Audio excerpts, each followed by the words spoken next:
So WhatsApp guys welcome to Harijan trade. তো আজি আমি কথা পাতিম আপোনালোকে যদি 2025 ট্ৰেডিং ষ্টাৰ্ট কৰিব খোজে, ঠিক আছে। তো ট্ৰেডিং ষ্টাৰ্ট কৰিব খুজিলে আপোনালোকে কি কি শিকিব লাগিব, ঠিক আছে। আজিৰ এই ভিডিঅ'টোত মই আপোনালোকক পুৰা A to একেবাৰে Z গাইড কৰি দিম, ঠিক আছে। A to Z গাইড কৰি দিম যে আপোনালোকে কি কি কৰিব লাগিব, ঠিক আছে। কি কি কৰিলে আপোনালোকৰ বেনিফিট হ'ব বা কি কি কৰিব নালাগিব, কি কি বস্তু আপোনালোকে এভইড কৰিব লাগিব, ঠিক আছে। তো সেইবিলাক আপোনালোকক মই আজি A to Z কম, ঠিক আছে। A to পুৰা Z কম। তো এনেকুৱা ভিডিঅ' আপোনালোকে অসমীয়া লেংগুৱেজত ক'তো নাপায় ইউটিউবত, ঠিক আছে। তো মোৰ চেনেলটো প্লিজ আপোনালোকে ছাবস্ক্ৰাইব কৰি দিয়ক, ঠিক আছে। ছাবস্ক্ৰাইব কৰি দিয়ক এনেকুৱা ভিডিঅ' সদায় পাই থাকিবৰ কাৰণে। তো আজি আমি ভিডিঅ'টোত এইটো আলোচনা কৰিম যে আপোনালোকে যদি ট্ৰেডিং ষ্টাৰ্ট কৰিব খোজে নতুনকৈ, তেতিয়াহ'লে আপোনালোকে কি কি শিকিব লাগিব বা কি কি বস্তু এভইড কৰিব লাগিব বা মানে আপোনাৰ ৰোড মেপটো কি হ'ব, ঠিক আছে। আপোনাৰ ট্ৰেডিং ৰোড মেপটো কি হ'ব, ঠিক আছে। তো বলক আমি আজি ভিডিঅ'টো আৰম্ভ কৰোঁ।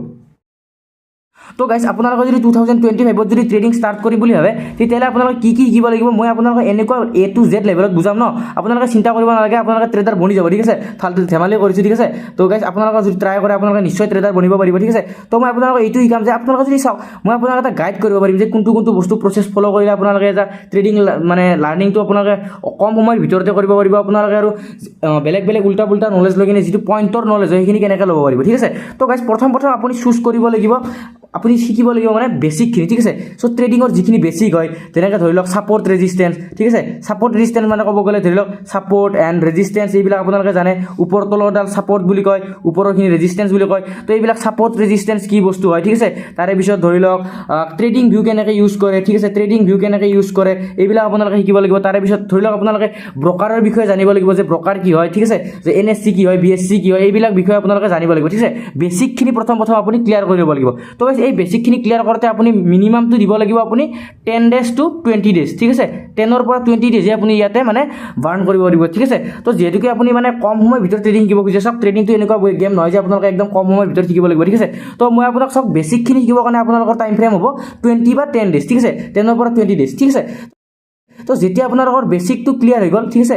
বেছিকটো ক্লিয়াৰ কৰাৰ পিছত আপোনালোকে অলপমান আহিব লাগিব এডভান্স লেভেলত, ঠিক আছে। তো গাইজ এডভান্স লেভেলত আপোনালোকে কি কি শিকিব লাগিব, আপোনালোকে এটা বেষ্ট এটা ব্ৰকাৰ চুজ কৰিব লাগিব, যোনটো ব্ৰকাৰত আপোনালোকে ট্ৰেডিং কৰিব, ঠিক আছে। সেইটো হ'ব পাৰে ধন হ'ব পাৰে, ঠিক আছে। ধন হ'ব পাৰে, গ্ৰ' হ'ব পাৰে, আপষ্টক হ'ব পাৰে, যিটো আপুনি ব্ৰকাৰ ভাল পায়, ঠিক আছে। যিটো আপুনি কমফৰ্টেবল হয় সেইটো সেনেকুৱা এটা ভাল ব্ৰকাৰ এটা আপুনি চুজ কৰিব লাগিব, ঠিক আছে। আপোনালোকক মই ইয়াতে কোনো ধৰণৰ ব্ৰকাৰ ৰিকমেণ্ডেশ্যন নকৰোঁ, ঠিক আছে।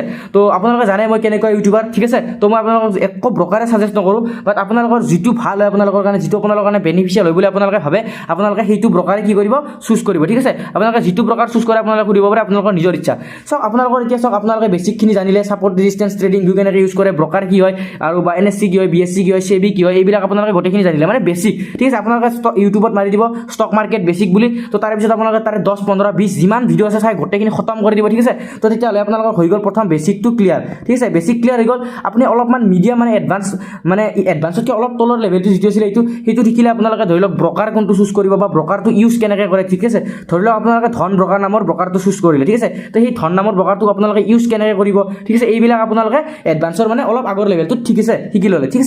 তো ইয়াৰে পিছত আহিলে এডভান্সতকৈ অলপমান ওপৰত, ঠিক আছে। তো তেতিয়া আপোনালোকে কি কৰিব লাগিব, আপোনালোকে ট্ৰেডিং এটা প্লেন বনাব লাগিব, ঠিক আছে। চ' ট্ৰেডিং প্লেনটো কেনেকুৱা হ'ব মই আপোনালোকক দেখাই দিছোঁ। চাওক ট্ৰেডিং প্লেনটো এনেকুৱা হয় যে আপোনালোকৰ মানে কোনটো ষ্ট্ৰেটেজিৰ ওপৰত আপোনালোকে কাম কৰিব। চাওক ট্ৰেডিং ষ্টক মাৰ্কেটত ট্ৰেডিং কৰিবৰ কাৰণে মাল্টিপল ষ্ট্ৰেটেজি আছে, ঠিক আছে গাইজ, বহুত বেছি ষ্ট্ৰেটেজি আছে। কিন্তু আপোনালোকে এই সকলোবোৰ ষ্ট্ৰেটেজিটো ইউজ কৰিব নোৱাৰে, আপোনালোকে তাৰে কোনোবা এটা ষ্ট্ৰেটেজি ইউজ কৰিব লাগিব, ঠিক আছে। তো আপোনালোকৰ যিটো ষ্ট্ৰেটেজি আপোনালোকে বেষ্ট পায়, ঠিক আছে, যিকোনো আপোনালোকৰ এটা বেষ্ট ষ্ট্ৰেটেজি এটা ইউজ কৰি ল'ব, ঠিক আছে।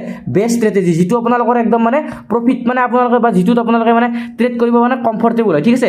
আৰু যাৰ ৰিস্ক টু ৰিৱাৰ্ডো বেছি হয়, ঠিক আছে, যাৰ ৰিস্ক টু ৰিৱাৰ্ড বেছি হয়। তো চাওক এতিয়া বেষ্ট ষ্ট্ৰেটেজি এটা কেনেকৈ ফাইন কৰিব পাৰি মই কৈছোঁ, এই অলৰেডি মই ক'লোঁ, বাট আৰু আপোনাক ভালকৈ কৈছোঁ, ঠিক আছে। চাওক এটা বেষ্ট ষ্ট্ৰেটেজি ধৰিব লগা হ'লে, ধৰি লওক এইটো এটা বেষ্ট ষ্ট্ৰেটেজি, এই বেষ্ট ষ্ট্ৰেটেজিটোৰ ভিতৰত কি সোমাই থাকিব লাগিব। চ' গাইজ বেষ্ট ষ্ট্ৰেটেজিটোৰ ভিতৰত এই থাকিব লাগিব যে হায়াৰ উইনিং ৰেচিঅ', ঠিক আছে। যাতে আমাৰ যাতে 10টা ট্ৰেডৰ ভিতৰত যাতে কমচে কম যাতে 6টা বা 7টা যাতে ছাকচেছফুল হয়, ঠিক আছে। তো মানে ছাকচেছ ৰেটটো অলপমান বেছি হ'ব লাগে, ঠিক আছে, বেষ্ট ট্ৰেডিং ষ্ট্ৰেটেজি, ঠিক আছে। তাৰপিছত কি হ'ব লাগে, ৰিস্ক টু ৰিৱাৰ্ডটো কিমান হ'ব লাগে, 1:1তকৈ অলপমান বেছি হ'ব লাগে, ঠিক আছে। যেনেকৈ ধৰি লওক 1:3 হ'ব পাৰে, ঠিক আছে, 1:4 হ'ব পাৰে। তো এনেকুৱা ৰিস্ক টু ৰিৱাৰ্ড দিয়া আপোনালোকে এটা বেষ্ট ষ্ট্ৰেটেজি আপোনালোকে পিক আপ কৰিব লাগিব, ঠিক আছে। তো আপোনালোকৰ ষ্ট্ৰেটেজি পিক আপ হৈ গ'ল, ঠিক আছে, বা আপোনালোকে ব্ৰকাৰ চুজ কৰি ল'লে। এতিয়া আপোনালোকৰ কি আহিব, ঠিক আছে, এতিয়া আপোনালোকৰ আহিব আপোনালোকৰ ট্ৰেডিং প্লেন ঠিক আছে যে আপোনালোকে ডেইলি কেইটা ট্ৰেড ল'ব ঠিক আছে এদিনত এটা ট্ৰেড ল'ব নে দুটা ট্ৰেড ল'ব নে তিনিটা ট্ৰেড ল'ব আপোনালোকৰ মানে ট্ৰেডিং প্লেন এটা হ'ব লাগিব যে আপোনালোকৰ যদি এদিনত যদি 1000 টকা যদি লছ হৈ যায় তেতিয়াহ'লে আপোনালোকে সেই দিনটোৰ কাৰণে আৰু ট্ৰেড নকৰে ঠিক আছে এনেকুৱা ধৰণৰ মানে আপোনালোকৰ এটা ট্ৰেডিং প্লেন থাকিব লাগিব ঠিক আছে চ' ট্ৰেডিং প্লেনটো হৈ গ'ল ইয়াৰ পিছত আপোনালোকে মাথা মাৰিব লাগিব ৰিস্ক টু ৰিৱৰ্ড মানে আৰৰ ওপৰত মাথা মাৰিব লাগিব ঠিক আছে আৰ ভাৰ্চেছ আৰ ঠিক আছে ৰিস্ক টু ৰিৱৰ্ড কিমান হ'ব চাওক ট্ৰেডিঙৰ যিটো মেইন গেম হয় না সেই মেইন গেমটো অনলি ৰিস্ক টু ৰিৱৰ্ডৰ ওপৰতে সাকসেস কৰে ঠিক আছে আপুনি যদি 10টা ট্ৰেড মানে তাৰে এটাটো যদি সাকসেস হৈ যায় তথাপিতো আপুনি প্ৰফিটেবল হ'ব পাৰে বিকজ আপোনাৰ যদি ৰিস্ক টু ৰিৱৰ্ডটো যদি হাই থাকে ঠিক আছে তো আপোনালোকক যদি হায়াৰ ৰিস্ক টু ৰিৱৰ্ডৰ যদি ষ্ট্ৰেটেজি লাগে ঠিক আছে মোৰ এটা অন ষ্ট্ৰেটেজি আছে GLS নামৰ ঠিক আছে সেই GLS ষ্ট্ৰেটেজিটো যদি আপোনালোকক লাগে ঠিক আছে মই কোৰ্সৰ ভিতৰত ইন্টাৰগেট মানে কোৰ্সৰ ভিতৰত GLS ষ্ট্ৰেটেজিটো মই পাৰিলে সোমাই দিম ঠিক আছে GLS ষ্ট্ৰেটেজিটো যদি আপোনালোক যদি মই ইউটিউবত কৈ দিব লাগে আপোনালোকে কমেন্ট কৰক মই এটো এটা সৰু ভাৰ্চন এটা GLS ৰ ঠিক আছে ইউটিউবত আপলোড কৰি দিম ঠিক আছে GLS ৰ ৰিস্ক টু ৰিৱৰ্ড ষ্ট্ৰেটেজি হৈছে 1:15 মিনিমাম 15 মানে আপুনি 1 টকা হাৰিলে আপোনালোকে 15 টকা পাবৰ কাৰণে ৰেডি হৈ থাকিব লাগিব ঠিক আছে তো এনেকুৱা এটা ষ্ট্ৰেটেজি আছে GLS নামৰ ঠিক আছে তো এইবিলাক এটা সেকেন্ডাৰী পাৰ্ট ঠিক আছে এইবিলাক পিছত কথা পাতিম তো চাওক আপোনালোকে এই বস্তুখিনি সিলেক্ট কৰিলে এতিয়া আহিব লাগে আপোনালোকৰ মেইন প্ৰবলেম হৈছে কেপিটেল ঠিক আছে যে আপোনালোকক পইচা কিমান লাগিব ঠিক আছে পইচা কিমান লাগিব তো গাইছ চাওক আপোনালোকে বিগিনাৰ হিচাপে ট্ৰেডিঙত প্ৰথম ডাইৰেক্ট বহুত পইচা ডিপোজিট কৰি নিদিব ঠিক আছে বহুত পইচা ডিপোজিট কৰি ভুলতো নিদিব কাৰণ চাওক আপোনালোকৰ ট্ৰেডিঙত এইটো নহয় যে অনলি প্ৰফিট হ'ব ঠিক আছে ট্ৰেডিঙত লছও হয় ঠিক আছে তো ট্ৰেডিঙত সেই লছৰ পৰা যাতে আপুনি বাচিব পাৰে সেইকাৰণে আপোনালোকে মিনিমাম ঠিক আছে বা মেক্সিমাম মই কৈছোঁ আপোনালোকে 10,000ৰ পৰা সৰি আপোনালোকে মই ভালকৈ লিখি দিছোঁ আপোনালোকে 10,000ৰ পৰা only 20,000 হে ক্যাপিটাল ফাৰ্স্ট টাইম আপোনালোকে ইউজ কৰিব 20,000 ৰ ওপৰত আপুনি 1 টকাও ডিপোজিট নকৰিব ঠিক আছে ট্ৰেডিং গেমটো সবৰে কাৰণে নহয় ঠিক আছে আপোনাৰ কাৰণে ট্ৰেডিংটো হয় নে নহয় আপোনালোকে টেস্টিং কৰিবৰ কাৰণে আপুনি জাস্ট 10,000 বা 20,000 দিয়ে ষ্টাৰ্ট কৰিব ঠিক আছে যোনে যিমান কলো ইয়াতকে বেছি ক্যাপিটাল আপোনালোকে ইউজ নকৰিব ঠিক আছে আৰু যদি আপোনালোকৰ ট্ৰেডিং আপোনালোকৰ যদি ডাউট হৈছে ঠিক আছে আপোনালোকে ইমানখিনি শিকাৰ পিছত যদি আপোনালোকে ডাউট হৈছে যে পাৰিব নে নোৱাৰিব কৰিব ঠিক আছে তেতিয়াহ'লে আপোনালোকে কি কৰিব পেপাৰ ট্ৰেড কৰিব ঠিক আছে গাইস পেপাৰ ট্ৰেড ঠিক আছে তো গাইস আপোনালোকে পেপাৰ ট্ৰেড কৰা ষ্টাৰ্ট কৰক ঠিক আছে পেপাৰ ট্ৰেড কৰি যদি আপুনি তাতে যদি 1 মাহ 2 মাহ 3 মাহ যদি কন্টিনিউয়াসলি মানে প্ৰফিটত থাকিব পাৰে দেন আপুনি সুইচ যাব ৰিয়েল মানিলৈকে ঠিক আছে তেতিয়া আপুনি 10,000 to 20,000 ক্যাপিটাল ডিপোজিট কৰি ল'ব এন্ড ডিপোজিট কৰি কিনে আপুনি ট্ৰেড কৰা ষ্টাৰ্ট কৰি দিব ঠিক আছে তো এনেকৈ হ'ব ট্ৰেডিং জাৰ্নিটো চাওক বহুত কমপ্লিকেটেড কৰিব পাৰে ট্ৰেডিং জাৰ্নিটো এইটো ঠিক আছে তো মই হেনেকুৱা নকৰো কৈছ প্ৰথম আপুনি বেসিকখিনি শিকিব ঠিক আছে বেসিকখিনি শিকাৰ পিছত আপুনি এটা ভাল ব্ৰকাৰ চুজ কৰিব ঠিক আছে ব্ৰকাৰ চুজ কৰাৰ পিছত আপোনালোকে ট্ৰেডিং ষ্টাইল ঠিক আছে আপোনালোকে কেনেকুৱা ট্ৰেডিং কৰিব বা এটা ভাল ষ্ট্ৰেটেজি চুজ কৰিলে ঠিক আছে আপোনাৰ এইখিনিতো লাগে না ট্ৰেডিং কৰিব কাৰণে ইমান চাওক অভাৰ নলেজ লৈ কিনে আপুনি মানে পয়জন টাইপৰ হৈ নাযাব ঠিক আছে যিমানে বেছি মানে অভাৰ উল্টা নলেজ শিকিব সিমানে আপুনি বেছি আপোনাৰ বেছিকে লছ খাব ঠিক আছে একদম মানে চাওক ৰবটৰ দৰে ট্ৰেড কৰিব শিকক ঠিক আছে ৰবটৰ দৰে ট্ৰেড কৰিব শিকিলে আপোনাৰ সদায় প্ৰফিট হ'ব তেতিয়া তো মই আপোনালোকক একদম সিম্পল জাৰ্নি হয় ঠিক আছে এইটো জাৰ্নি ফলো কৰি চাওক আপোনালোকে কেনেকুৱা হয় যে ইমান উল্টা নকৰিব ঠিক আছে জাস্ট ট্ৰেডিংটো সিম্পল হিচাপে লওক যিমান সিম্পল থাকে সিমান বেছি ভাল হ'ব ঠিক আছে তো এইটো আছিল তো অসমীয়া ল্যাঙ্গুৱেজত এনেকুৱা ধৰণৰ ভিডিও পাই থাকিবৰ কাৰণে মোৰ চেনেলটো সাবস্ক্ৰাইব কৰি দিয়ক আৰু আপোনালোকে যদি মোৰ পৰা যদি পাৰ্সোনালকে যদি মোৰ পৰা ট্ৰেডিং শিকিব বিচাৰে তেতিয়াহ'লে তলত দিয়া WhatsApp নাম্বাৰটোত কন্টাক্ট কৰক আমাৰ নতুন বেচ ষ্টাৰ্ট হৈ যাব